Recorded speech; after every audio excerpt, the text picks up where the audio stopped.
Hello, my Soul Stringer family. Welcome back. And for those who are new here, my name is Adriana, and I'm so happy you stopped by.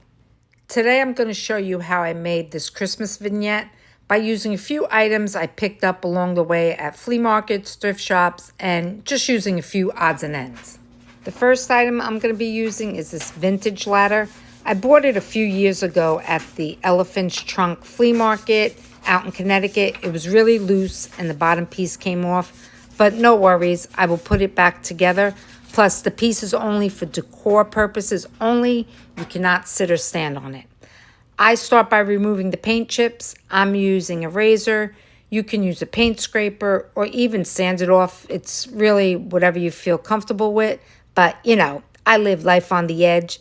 You get it? Haha. All right, no comedy career for me. Okay, let's go start sanding it. I'm using a 220 sandpaper, and afterwards I just wipe it all off. After I gave the ladder a good wipe down, and believe me, it was dirty, I'm going to give it 2 coats of chalk paint. I'm using Waverly, and my favorite Christmas red is the crimson color. I buy it at Walmart. Now, when I'm painting, I don't want to paint the metal pieces. If you can see, I'm just going around them. You don't have to tape them up. Just, go slow around the metal pieces so you don't get any red on them. If you do, you could just sand it all off. So after I did that, I want to give the metal pieces like that vintage old Christmas look. So for me, that screams gold or like that brassy tone. After I gave it 2 full coats of paint and it was dry, I'm going to put the bottom piece back on. Like I said, no one will be sitting or standing on this. It's just a decor piece.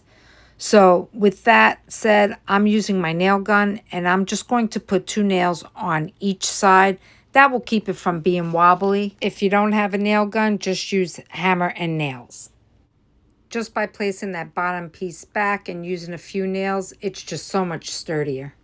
Now, this is my favorite part. I'm going to give it that old vintage look, that old-time Christmas look. If you don't like that look, you can skip right over this part. I'm using a 220 grit sandpaper. I'm going to sand all along the edges and each step, and then I'm going to wipe it down. Once I was done distressing the edges, I wanted to change that silver metal look. I started by using a gilding wax. I think it was from DIY, but you will see later on in the video, I do end up using something else. So I did use it on all the metal pieces. I just used a brush to brush it on. Then I'm going to seal the whole ladder using the one and only Annie Sloan clear wax. I put a generous amount of the clear wax, all over the ladder because it was kind of really dry. And then I just removed any of the excess wax by, wiping it off with a clear cloth. Here is when I'm going over the metal pieces again. I'm using Rub and Buff and European Gold. This gives it more of a solid coverage. So I'm going to go over all the metal pieces. And then I'm going to take a little bit of the Rub and Buff where I had distressed the edges. And I'm just going to lightly go over it, not totally cover the distress, but give it that old vintage look. Wow, I really like the way this came out. Here are a few pieces I picked up at the Goodwill and thrift shops. I'm going to see what works and try and piece them together. The next item I'm using is a candlestick holder. I picked this up at the Goodwill. It's not pewter, it's some kind of metal.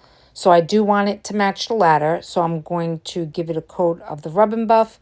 Again, using the European Gold. Now I just took my finger and just wiped it on.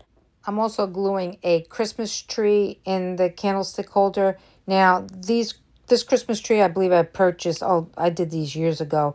I bought from the Dollar Tree, and I flocked it just using some white spray paint. I do apologize in advance. I'm going to be jumping around because I'm actually was putting the items together, so I didn't know what I liked and what was going to work. The next piece I'm working on, and I remember picking this up for $1 at the Book Barn. It's a wooden piece. The base has a star, And it just has like 3 candlesticks made out of wood. It's all attached. And really the only thing I did to it was wipe it down, cleaned it. And then I removed the bow and I replaced the bow with a piece of fabric, stripe ticking fabric I had. And then I just used some of the rusty bells and I glued the rusty bell in the middle of the bow. Really cute. Okay, so when I was looking at the tree, I saw the stem, like the metal piece, so I really wasn't liking that look. So I just took these picks I bought at around Christmas time at the dollar store. They look like pipe cleaners, but in the branches of the Christmas tree. I don't know what you call them. So I just took a few and wrapped it around to cover that. And I went in between the branches and just give it a nice coverage.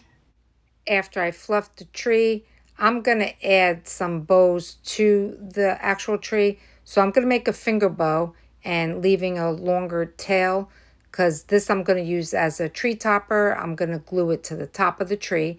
Then the tails I'm just going to tuck and just give it a little bit of glue so they stay in place. And then I'm going to cut another thinner piece of fabric. Actually, I'm going to tear it. And then I'm just going to make a bow at the bottom, just tie it onto the base of the candlestick where the tree and the base meet. And lastly, you're just going to snip the end of the ribbon to the length you like. Well, guys, we've come to the end of the video. I hope you like how I gave new life to these items I had thrifted. All these items were inexpensive. It's amazing what you could do and create. If you like this video, please give me a thumbs up. And if you're new here, please hit that subscribe button. It doesn't cost you anything, but it helps my videos with the algorithm.